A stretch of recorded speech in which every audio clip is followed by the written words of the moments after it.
Mr. President, ako po si Bishop Benny Abante, ang Pangulo ng Bible Mode, Bible Believers League for Morality and Democracy, na mayroong 6,000 churches sa buong mundo. What the fuck are you talking about, man?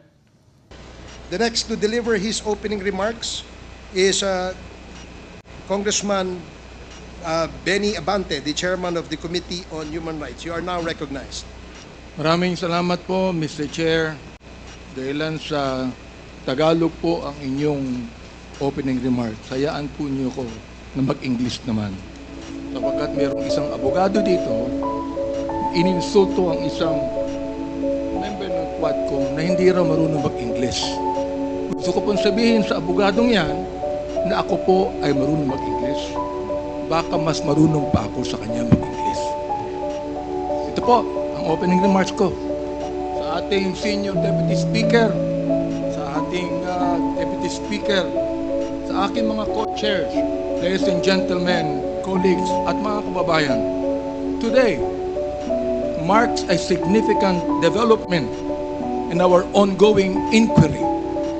Gusto ko yung abogado natin na nang-insulto dito sa isang member natin dito, makinig lang mabuti at i-correct niya ang English ko kung kinakailangan. For the first time, former President Rodrigo Duterte will appear before this committee to answer questions posed by his members. I would like to begin by thanking him for his presence. Thank you, Mr. President, for coming here. Rest assured po that Congress recognizes your role as our former president, and we will extend to you the respect that the position deserves. Maraming salamat po. Respect, but not deference, Mr. Chairman. However, my friends, colleagues, let me draw a clear line here. While we should be respectful, we cannot be differential. Mga kababayan, watching today with us, it is important to stress that respect and deference are two different things. It is vital that we, as representatives of the people, remember that distinction, because our ultimate allegiance is not to any one individual, no matter how high their office. We answer to a power greater than any president. We answer to the Filipino people and to God. As Scripture reminds us in Romans 10:3, and I quote, "Since they did not know the righteousness of God and sought to establish their own, they did not submit to God's righteousness." Our fidelity belongs to the Lord alone. Our mission is to seek the truth, and we shall not be swayed from that path. As we have said time and time again, we have organized this inquiry with a solemn purpose to recommend avenues for justice to be served, seek accountability, and uncover the truth as we adhere to the rules of inquiries in aid of legislation. And inherent to this is our moral obligation to stop the vicious cycle of extrajudicial killings against our people who cannot defend themselves, to stop the blatant violations of our Constitution and our laws by scheming individuals and criminal syndicates, and to abate the social menace of illegal drugs. It is our sincere hope will aid this objective, not hinder it. Today, we ask everyone here, including the former president, to speak openly and honestly, as this inquiry's goal is not to cast blame for its own sake, but to serve the cause of justice. Mr. Chairman, marahil po, hindi na ako nakikilala ng ating former president. Magpapakilala po muli ako. Mr. President, ako po si Bishop Benny Abante, ang Pangulo ng Bible Mode, Bible Believers League for Morality and Democracy, na mayroong 6,000 churches sa buong mundo. Kung naalala nyo, Mr. President, bago kayo tumakbo and you were still deciding to run, I was invited by a common friend to meet with you. And we did at the Fairmont Hotel in Makati. I hope that you would remember that. With me are two pastors. And we prayed together. I prayed for you, asking the Lord to give you the right decision to run for the presidency. I do not know you from Adam, Mr. President. But I believe in your cause.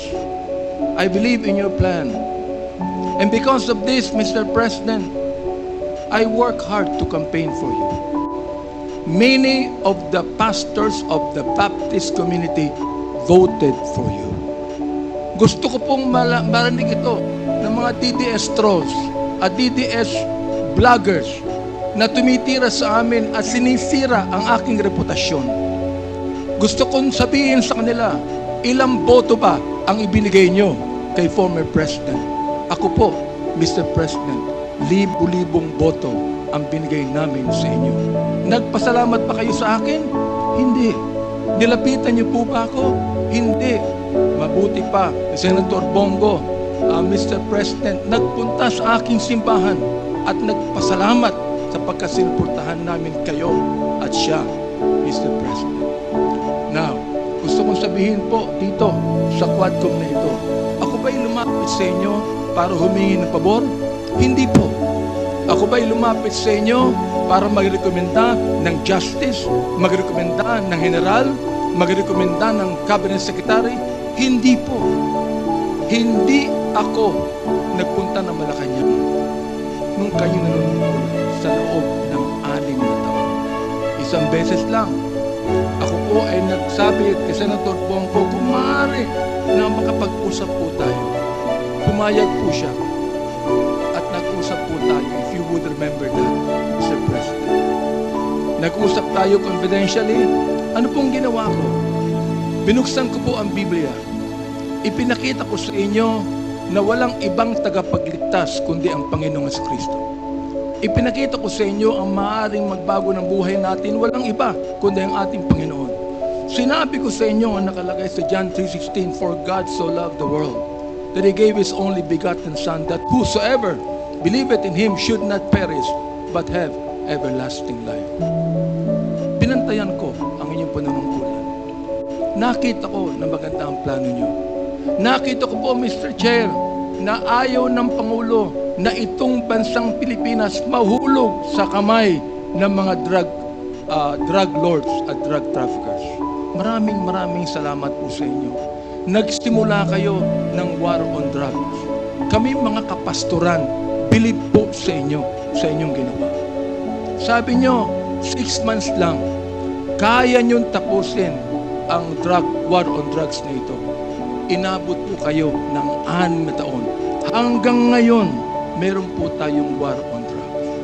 Hindi po namin nakalain, Mr. President, na sa war on drugs na yan, mamamatay ang more than 30,000, Mr. President. Hindi ko akalain na more than 7,000 na mga drug pushers ang mamamatay sa kamay ng mga kapulisan at sa kamay ng mga riding in tandem. At sinabi po ng ating ibang kapulisan, at gusto kong sabihin, hindi po lahat ng kapulisan, sapagkat ang karamihan po ng ating kapulisan mabubuting tao at nais protektahan ang bansang ito. Pero ang ilang mga pulis pumatay po.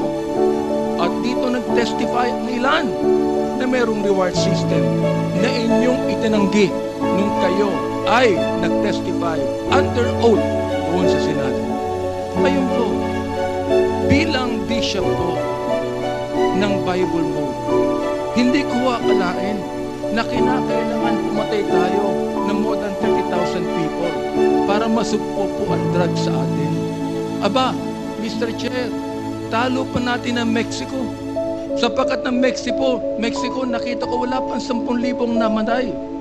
Talo pa natin ng Colombia.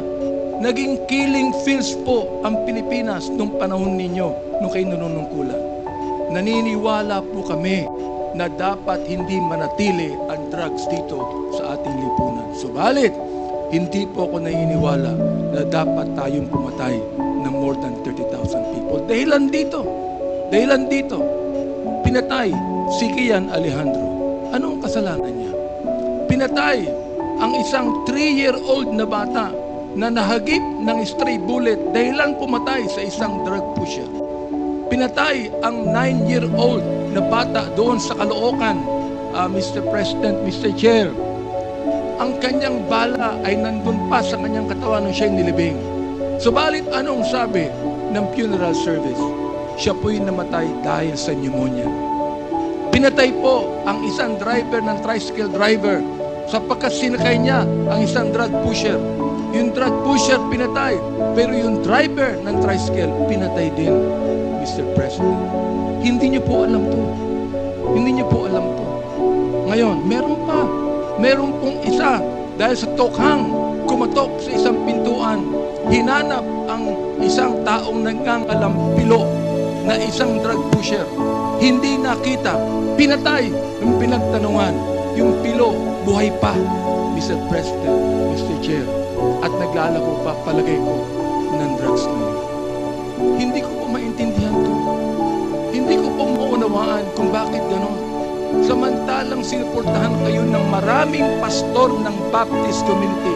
Ang ilang mga kapastoran po nandito at ilang mga pastor namin nanonood ngayon at pinapakinggan ang aking tinig, Mr. Chair. Ako po ay binabas araw-araw ng mga bashers ng DDS troll, ng DDS vloggers. Minumura itong taong ito. Sinisira ang aking reputasyon. Minumura po ako ng katulad ng inyong pagmumura, Mr. President. Hindi ko akalain kung bakit gagawin nila yan. Ang tanong ko, ilang boto ba ang ibinigay ng mga DDS vloggers sa inyo?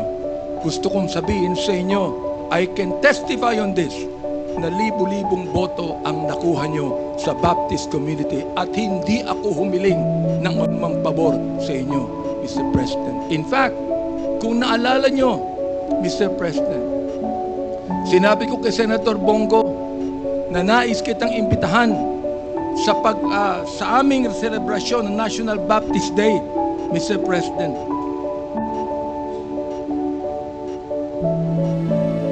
Hihinto ko lang po yung pakikipag-usap na ito ni Delga sa ating presidente para po makapakinig po sa akin ng tama. Inimbitahan ko kayo. Nagpunta ho kayo, Mr. President. Doon po sa SMX, nakita nyo ang 7,000 na mga Baptist leaders na nakinig po sa inyo. Sa inyong speech, Mr. President. Oo.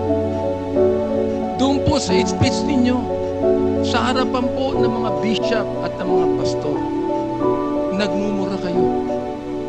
Pinagbigyan po namin kayo.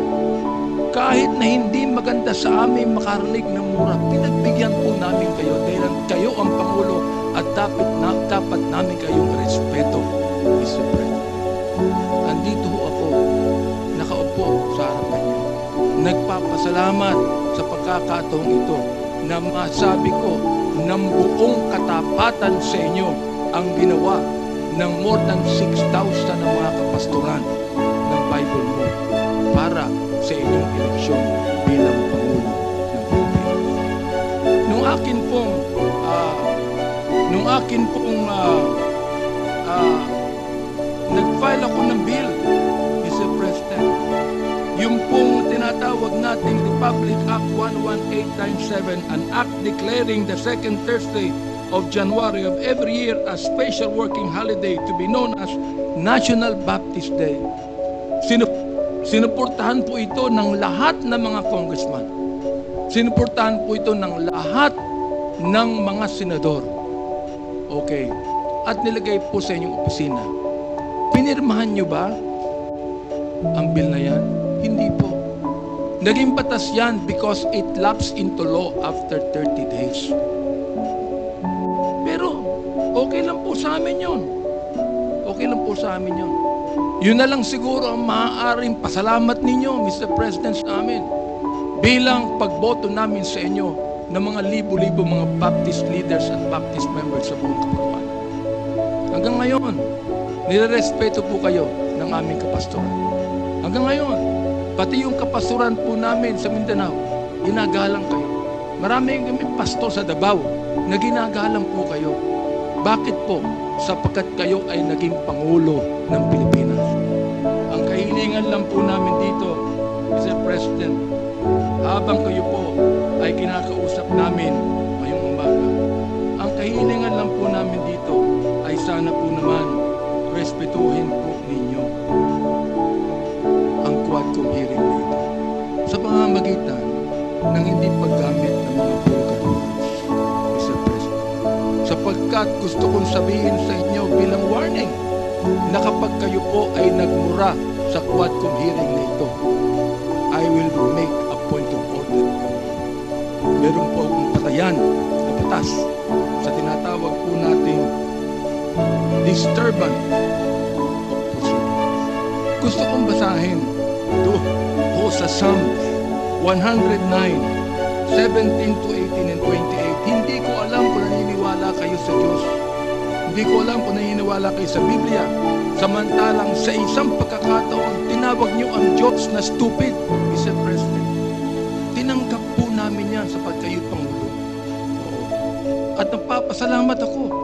Hanggang ngayon po, buhay pa kayo.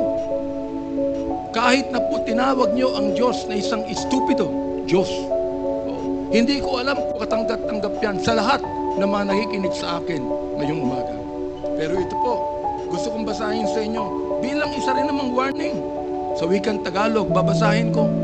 Sapagkat iniisip niya ang manumpa, ang magsabi ng masama, kaya darating niyaon sa kanya sapagkat hindi siya nalugod sa pagpapala, kaya't malayo yaon sa kanya. Dahil binihisan niya ang sarili niya ng pagsabi ng masama o pagsumpa na gaya ng kanyang sariling damit, yaoy papasok sa kanyang kalooban na gaya ng tubig at gaya ng langis sa kanyang mga buto. Hayaang sumumpa sila. Hayaang sila ay magmura. Ngunit magpala ka.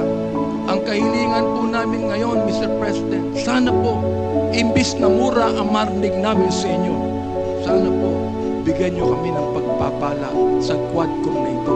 Sapagkat hindi personalidad ang tinutukoy namin dito. Ang tinutukoy po natin ito, issue na kinakailangan po natin tuldukan sapagkat ito po'y kailangan ng ating bayan. Kapag sila'y bumangon, sila'y mapapahiya. Ngunit ang iyong lingkod ay magagalaw. Yan po ang sinabi sa Salmo, Mr. Chair, Mr. President.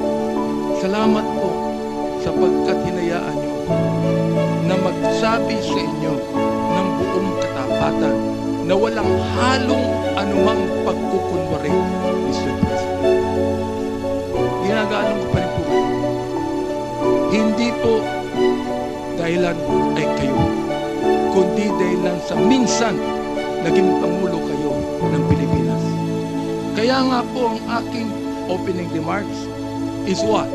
Respect, not deference. We are not here to give you obeisance. We are not here to give you obedience. We are not here to submit to you. We are here as equal members of this house, Mr. President, Mr. Former President. You are now a private citizen. And I hope and pray that you would give us equal respect as we give you equal respect today. Maraming salamat po, Mr. Chair.